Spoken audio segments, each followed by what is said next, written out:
Hey friends, hi, welcome to your channel Bina studies. आज का जो वीडियो है ना वो थोड़ा इम्पॉर्टेंट है और बहुत इम्पॉर्टेंट है, क्योंकि देखिए मेरे पास लगातार मेल आ रही है कि मैम हम अपना पीएचडी का टॉपिक कैसे चूज़ करें। ठीक है, और आप हमें टॉपिक बता दीजिए। देखिए, एक बात समझने की कोशिश करिए कि पीएचडी आप कौन से एरिया में रहते हैं। ठीक है, आपको कौन सा डेटा मिल रहा है, जो टॉपिक आप चूज़ करने वाले हैं उससे रिलेटेड, या आपका इंटरेस्ट किस में है। ठीक है, या आपका जो है ना, कहते हैं आप कहाँ तक रिसर्च करने के लिए जा सकते हैं। जैसे कुछ लोग होते हैं वो रिसर्च करने के लिए फील्ड में जा सकते हैं, कुछ लोगों के घर पे फाउंडेशन होती है वो नहीं जा सकते हैं, या उनके पास रिसोर्सेज नहीं होते। कुछ बच्चों को फेलोशिप मिल रही है तो उनके पास तो कम से कम एक इकोनॉमिकल सपोर्ट है, कुछ बच्चों को नहीं मिल रही होती है स्कॉलरशिप। ठीक है, तो मैं हर एक बच्चा हर एक तरीके से या हर तरीके से काम नहीं कर सकता।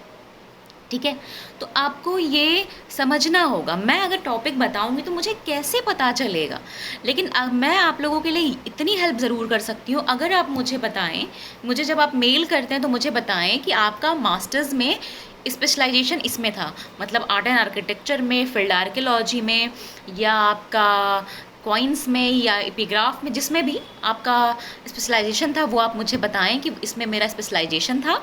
और मेरा जो इंटरेस्ट है वो इस टॉपिक पर है, और इस टॉपिक पे मैम क्या नया हो रहा है आप मुझे ये बताएं तो मैं आपको बताऊंगी। या मैम मैंने ये टॉपिक सोचा है तो क्या लगता है कि इस पर कितना काम हुआ है, इस पर कितना डेटा मिल सकता है, वो मैं आपकी हेल्प कर सकती हूँ, वो मैं आपको ढूंढने में मदद कर सकती हूँ।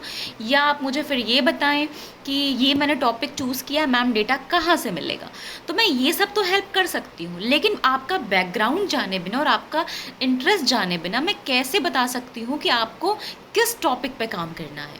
ये थोड़ा सा डिफ़िकल्ट हो जाता है मेरे लिए। ठीक है, और रही बात टॉपिक चूज़ करने की, देखिए सिंपल सी बात है, टॉपिक कैसे चूज़ करना है। सबसे पहली चीज़ जो आपकी पीएचडी में कहते हैं ना, PhD just like your life partner, और जस्ट लाइक योर पार्टनर, है ना।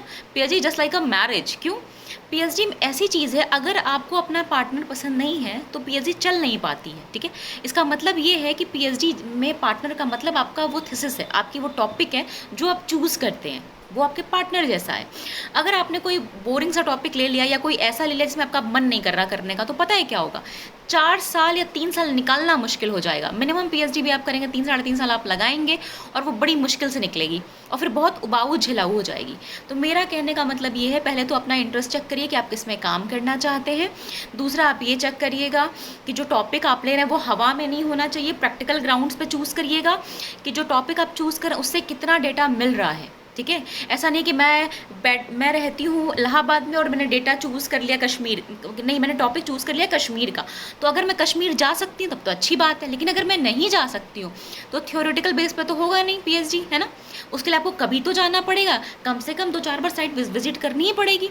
तो प्रैक्टिकल ग्राउंड पर चुनिएगा सबसे ज़रूरी, इंटरेस्ट, उसके बाद कि डेटा कहाँ से मिल रहा है और कितना मिल रहा है। ठीक है, फिर आप देखिएगा कि आप उसको करना क्यों चाहते हैं उस टॉपिक को। अब ऐसा नहीं है कि हमने मान लीजिए हमने उठा लिया किसी टेम्पल को जिसमें दुनिया भर के काम पहले सो चुके हैं, उसमें आप क्या नया दिखाएंगे, कुछ नया नहीं दिखा पाएंगे और आपकी पीएचडी वेस्ट हो जाएगी।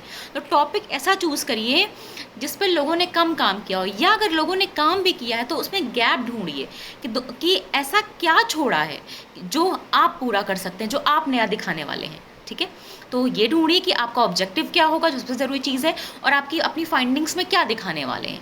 ठीक है, तो इन सब चीज़ों को ध्यान में रख के जब आप टॉपिक चूज़ करेंगे तो टॉपिक चूज़ हो जाएगा। और सबसे ज़रूरी चीज़, टॉपिक हवा में चूज़ नहीं होते, आपको लाइब्रेरी जाना पड़ेगा।